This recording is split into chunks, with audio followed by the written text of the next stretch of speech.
mengapa Islam muncul di Mekah?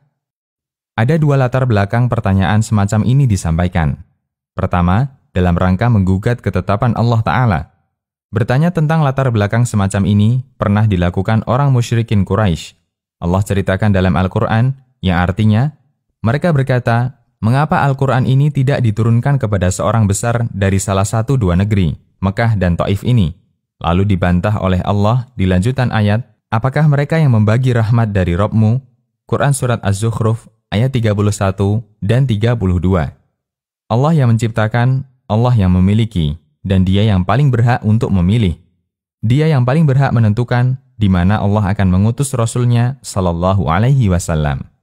Allah Subhanahu wa Ta'ala berfirman, yang artinya, Tuhanmu menciptakan apa yang Dia kehendaki dan memilihnya. Sekali-kali tidak ada pilihan bagi mereka.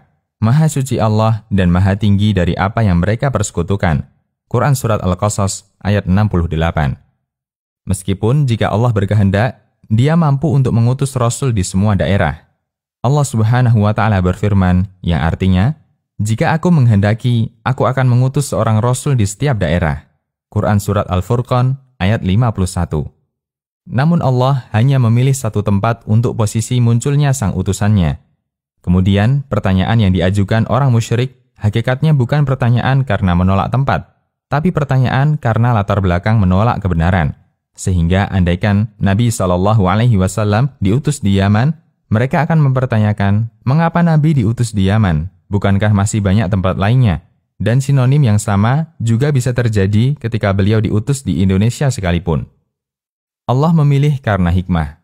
Dan tentu saja, dalam memilih tempat kedatangan Rasul, Allah tentukan sesuai ilmunya dan hikmahnya.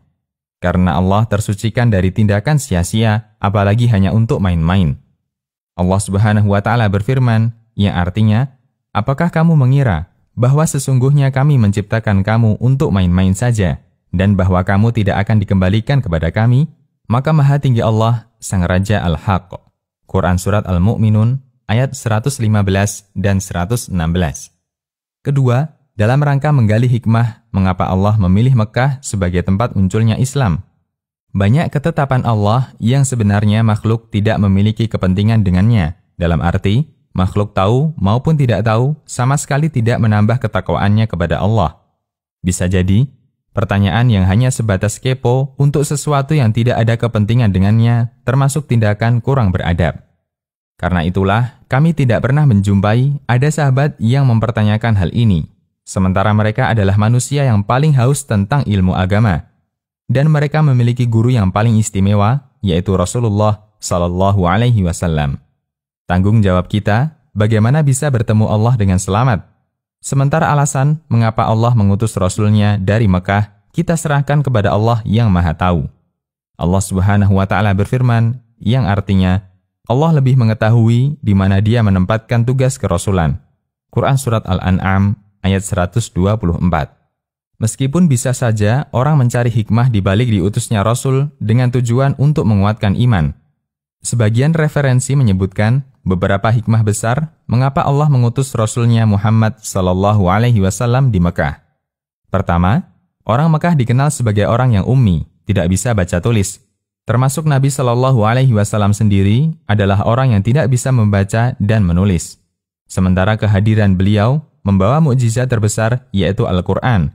Sehingga latar belakang beliau akan menepis anggapan bahwa Al-Quran ditulis oleh Muhammad dan para sahabatnya.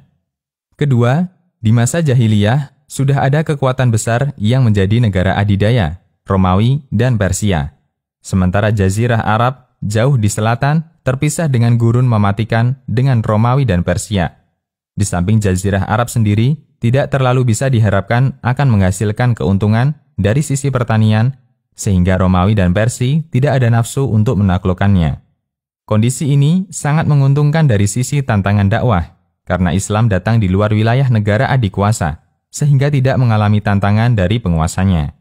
Dan ketika Nabi Shallallahu Alaihi Wasallam dibaiat sebagai kepala negara Madinah, beliau berdiri di wilayah yang tidak masuk kekuasaan negara lain. Ketiga, di kota Mekah ada Ka'bah yang merupakan salah satu syiar Islam, karena mengunjungi Ka'bah bagian dari ajaran Ibrahim. sehingga kehadiran beliau di Mekah sebagai tahap awal untuk pembersihan Masjidil Haram dari semua bentuk lambang kesyirikan. Di samping itu, Ka'bah menjadi pusat perhatian masyarakat di Jazirah Arab sehingga memudahkan Rasul untuk mendakwahkan mereka semua ketika mereka datang di kota Mekah. Demikian, Allahu a'lam. Konsultasi Syariah.